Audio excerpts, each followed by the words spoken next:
Medchal Swathi Reddy girls hostel వద్ద పోలీసులు హల్చల్ చేసిన విషయం చర్చనీయాంశంగా మారింది. హాస్టల్ యజమానిని తీసుకుపోయేందుకు పోలీసులు ప్రయత్నం చేయడం, హాస్టల్ అమ్మాయిలు అడ్డుకోవడంతో పోలీసులు వెనుదిరిగారు.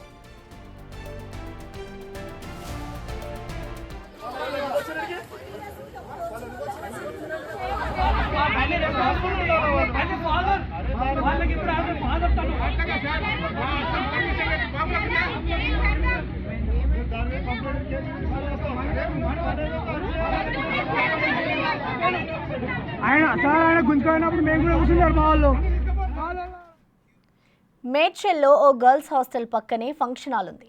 ఫంక్షన్ హాల్లో పటాసులు పేలి హాస్టల్లోకి రావడంతో అమ్మాయిలు భయపడ్డారు. హాస్టల్ యజమానికి తెలియజేశారు. దీంతో హాస్టల్ యజమాని ఫంక్షన్ హాల్ సెక్యూరిటీకి విషయం చెప్పాడు. ఒక్కసారి హెచ్చరించిన పటాసుల మోత ఆగలేదు.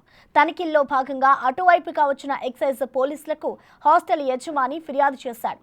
హాస్టల్ యజమాని ఫిర్యాదు చేసినా పట్టించుకొని పోలీసులు తిరిగి అతడిని అదుపులోకి తీసుకునే ప్రయత్నం చేశారు.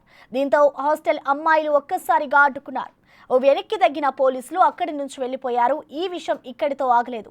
ఎక్సైజ్ పోలీసులపై హాస్టల్ యజమాని ఫిర్యాదు చేశాడు.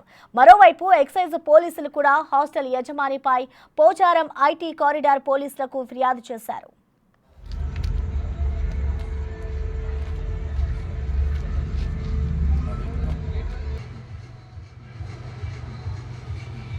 ఈ హాస్టల్ పిల్లలు వచ్చి అన్నం తింటుంటే ఎదురుగా ఉన్న సిబిఎస్ కన్వెన్షన్ నుంచి బాంబ్స్ వచ్చినాయి. బాంబ్స్ వచ్చి ఇంటి ముందు పడ్డాయి. నేను ఆ క్రమంలో వెళ్ళి సిబిఎస్ ఫంక్షన్ హాల్ సెక్యూరిటీకి చెప్పడం జరిగింది. చెప్పి మళ్ళీ ఇంటికి వచ్చేసాను. అయినా కూడా అతను చెప్తా అన్నాడు, చెప్పలే. మళ్ళీ 10 నిమిషాలకు మళ్ళీ వచ్చేసి మళ్ళీ పడేసరికి పిల్లలంతా భయభ్రాంతులై ఉరికిండ్రు. మళ్ళీ నేను పోయి అడగడం జరిగింది. ఆ క్రమంలో ఎక్సైజ్ సిఐ అట, నేను పోలీసు వాళ్ళే అనుకున్నాను, ఎందుకంటే డ్రెస్ ఉన్నారు, ఇద్దరు డ్రెస్ ఉన్నారు కాబట్టి. సార్ జరిగిందని నేను చెప్తున్న క్రమంలో అయితే ఏమైతే రాబాయి ఫంక్షన్ హాల్ నుంచి పడతాయి, నువ్వు ఇక్కడ ఎందుకు ఇల్లు కట్టుకున్నావు, హాస్టల్ ఎట్లా నడిపిస్తావు, నువ్వు ఇక్కడ హాస్టల్ ఏ పర్మిషన్ ఉందో హాస్టల్ పెట్టినావు, ఓర్చుకోవాలి. అట్లా కదండి, నేను హార్ట్ పేషెంట్ను, నాకు ఆ సపోర్ట్కు నేను చనిపోయేటోని, బాధ్యులు ఎవరు అని చెప్పి మాట్లాడుతున్న క్రమంలో ఇక నన్ను మా పిల్లల్ని ఇంటికి తీసుకొచ్చారు. ఇంటికి తీసుకొస్తుంటే కూడా నా ఎంబటి వచ్చి నా ఇంటి ముంగడికి వచ్చి సిఐ సిబ్బంది నా గల్లబట్టి కొంచెం తీసుకుపోయి కన్వెన్షన్లు తీసుకుపోయి రవి ఎక్సైజ్ సిఐ అట, రవి అట ఆయన పేరు. అయితే మా పిల్లలు అప్పటికే 110కు ఫోన్ చేసింది, ఇట్లా బాంబ్స్ వచ్చి మీరు పడ్డాయి జరిగింది అని. ఆ పోలీసులు వచ్చిన తర్వాత గుమ్మిగూడి అక్కడ గుమ్మిగూడి ఏం జరిగిందంటే పోలీసులు చెప్తున్న క్రమంలో ఇతన్ని ఎందుకు అరెస్ట్ చేసేది, ఎందుకు తీసుకుపోతారు, అసలు మీరెవరని చెప్పి మా పిల్లలు వచ్చి అడగడం జరిగింది. ఆ కన్వెన్షన్ గేట్ కాడికి వచ్చి ధర్నా చేశారు పిల్లలు. నన్ను లోపలికి తీసుకుపోయి ఒక ½ అవర్ బండ్లే కూర్చోబెట్టారు. ఆ బండ్ల నుంచి తీసుకొని మళ్ళీ ఫంక్షన్ హాల్ లోపల తీసుకుపోయారు. ఫంక్షన్ హాల్ లోపల తీసుకుపోయి ఇదో మందు చెకింగ్ అట, తాగే మందు చెకింగ్ అని చెప్పి తీసుకుపోయారు. ఈ హాస్టల్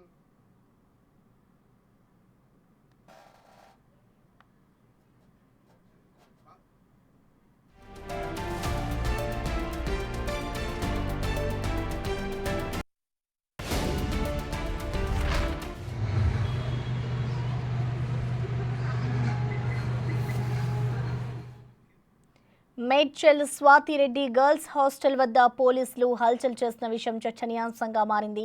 హాస్టల్ యజమానిని తీసుకుపోయేందుకు పోలీసులు ప్రయత్నం చేయడం, హాస్టల్ అమ్మాయిలు అడ్డుకోవడంతో పోలీసులు వెనుతిరిగారు.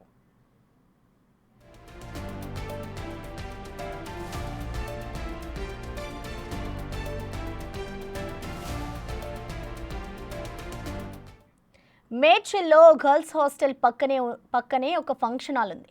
ఫంక్షన్ హాల్లో పేలిన పటాసులు హాస్టల్లోకి రావడంతో అమ్మాయిలు భయపడ్డారు. హాస్టల్ యజమానికి తెలియజేశారు. దీంతో హాస్టల్ యజమాని ఫంక్షన్ హాల్ సెక్యూరిటీకి విషయం చెప్పాడు. ఒకసారి హెచ్చరించిన పటాసుల మోత ఆగలేదు. మనం ప్రస్తుతం ఆ విజువల్స్ కూడా చూసుకోవచ్చు. ఒక్కసారిగా ఇటు పోలీసులు యజమానిపై దాడి చేసి యజమానిని స్టేషన్కి తరలించే ప్రయత్నం చేశారు. అయితే దీంతో వెంటనే హాస్టల్లో ఉన్న అమ్మాయిలు ఎవరైతే ఉన్నారో అంతా కూడా అడ్డుకోవడంతో పోలీసులు వెనుదిరిగిన పరిస్థితి ఇటు మేడ్చల్ స్వాతిరెడ్డి గర్ల్స్ హాస్టల్ వద్ద చోటు చేసుకుంది. నెలకొంది. ఇటు అటువైపుగా వచ్చిన ఎక్సైజ్ పోలీసులకు ఇటు హాస్టల్ యజమాని ఫిర్యాదు చేశాడు. పటాసుల మూత ఏదైతే ఉందో దానికి సంబంధించి ఇటు హాస్టల్ యజమాని ఫిర్యాదు చేశాడు పోలీసులకి. అయితే హాస్టల్ యజమాని ఫిర్యాదు చేసినా కూడా ఇటు పోలీసులు అయితే పట్టించుకోలేదు. దీంతో తిరిగి అతడిని అదుపులోకి తీసుకోవాలి అని కూడా ఇటు పోలీసులు భావించారు. వెంటనే అక్కడున్న హాస్టల్ అమ్మాయిలు ఒక్కసారిగా వాళ్ళ పోలీసులని అడ్డుకోవడంతో పోలీసులు వెనుదిరిగి వెళ్ళిపోయారు. పోలీసులు వెనక్కి తగ్గినా కూడా అక్కడి నుంచి వెళ్ళిపోయారు.